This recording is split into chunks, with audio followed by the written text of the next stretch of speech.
లోక్సభ ఎన్నికల model code of conduct వల్ల తాత్కాలికంగా వాయిదా పడిన ప్రజావాణి కార్యక్రమం నేటి నుంచి పునఃప్రారంభం కానుంది. ఈ విషయాన్ని ప్రజావాణి ఇన్ఛార్జ్ రాష్ట్ర ప్రణాళిక సంఘం vice chairman doctor G Chinnareddy వెల్లడించారు. ప్రజావాణి అర్జీల స్వీకరణ కార్యక్రమం నేటి నుంచి ఉంటుందన్నారు. అర్జీలను యథావిధిగా మహాత్మా జ్యోతిబా పూలే ప్రజాభవన్లో ప్రతి మంగళ శుక్రవారాల్లో కొనసాగుతుందని చిన్నారెడ్డి వివరించారు. ఈ అవకాశాన్ని ప్రజలు సద్వినియోగం చేసుకోవాలని, ప్రజలు తమ సమస్యలను అర్జీల ద్వారా ప్రజావాణిలో అందజేయాలని చిన్నారెడ్డి కోరారు. మరికొద్దిసేపట్లో సీఎం రేవంత్ రెడ్డి ప్రజాభవన్కు చేరుకుని ఈ కార్యక్రమంలో పాల్గొంటారు.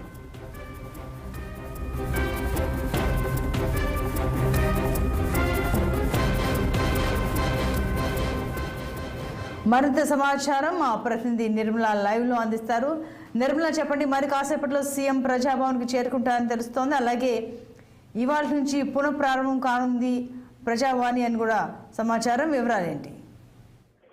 సంతోషి, ఈ రోజు నుంచి మాత్రం మళ్ళీ ప్రజావాణి కార్యక్రమం అయితే ప్రజాభవన్ లో మొదలు కాబోతుంది. ఎందుకంటే ఇన్ని రోజులు కూడా ఒక 2 నెలలుగా కూడా ఇప్పుడైతే ఎలక్షన్ కోడ్ ఉల్లంఘనలో ఉండడం బట్టి కూడా మరి తాత్కాలికంగా నిలిపివేయబడింది. మళ్ళీ పునఃప్రారంభించారు. ఈ రోజు నుంచి ప్రతి శుక్రవారం, ప్రతి మంగళవారం అయితే ప్రజావాణి కార్యక్రమాన్ని ప్రజలు తమ తమ సమస్యలు ఇక్కడ అర్జీ పెట్టుకొని ఇక్కడ తెలియజేసుకోవడానికి కూడా మరి ప్రజావాణి కార్యక్రమాన్ని కాంగ్రెస్ ప్రభుత్వం అయితే నియమించడం జరిగింది. మరి ఈ కార్యక్రమంలో భాగంగా మరి ఉల్లంఘన ఎన్నికల ఎలక్షన్ ఉల్లంఘన దాటిపోయింది కాబట్టి మరి ఇప్పుడు మళ్ళీ పునఃప్రారంభించారు.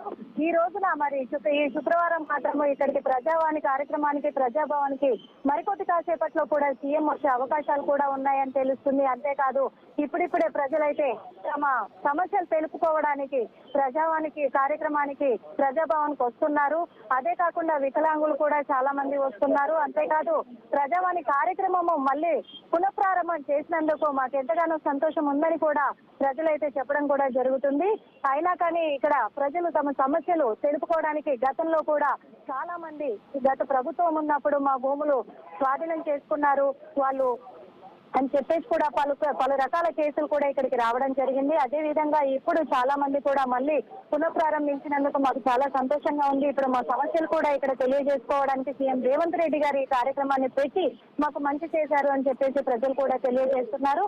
ఈ రోజు నుంచి మళ్ళీ ప్రజావాణి కార్యక్రమం అయితే మొదలవుతుంది. మరికొద్ది కాసేపట్లో మరి సీఎం రేవంత్ రెడ్డి వస్తున్నాడనే సమాచారం ఉంది.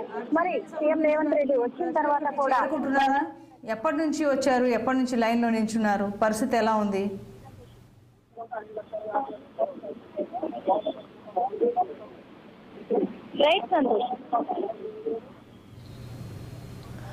నిర్మల, మరి అర్జీలను సమర్పించడానికి ప్రజలు అక్కడ లైన్లో నిలబడ్డారా? అంటే ఎప్పటి నుంచి వాళ్ళు వచ్చారు, ఎంత వరకు క్యూ ఉంది, అక్కడ పరిస్థితి ఏంటి, పబ్లిక్ పరిస్థితి? ఇక్కడికి ప్రజావాణి కార్యక్రమంలో ప్రజలైతే వాళ్ళ సమస్యలు తెలియజేసుకోవడానికి కూడా చాలా మంది ఇక్కడికి వస్తున్నారు. దాదాపు వందల సంఖ్యలో కూడా తరలి రావడం జరుగుతుంది. ఇదే మొదటి రావడంతో కూడా ప్రజలైతే ఇప్పుడు వందలలోనే ఉన్నారు. కానీ మళ్ళీ వారం వారం పెరిగే కొద్ది కూడా చాలా మంది ఇక్కడికి వచ్చే అవకాశాలు అయితే ఉన్నాయి సంతోషి. అంతేకాదు మరి ప్రజలు ఇక్కడ క్యూ లైన్ లో నిలబడడం కానీ అలాగే లోపలికి వికలాంగులకైతే మరి వీల్ చైర్లను కూడా ఇక్కడ అరేంజ్మెంట్ చేసి కూడా వీల్ చైర్లలో పోలీస్ సిబ్బంది అయితే తీసుకెళ్లడం జరుగుతుంది.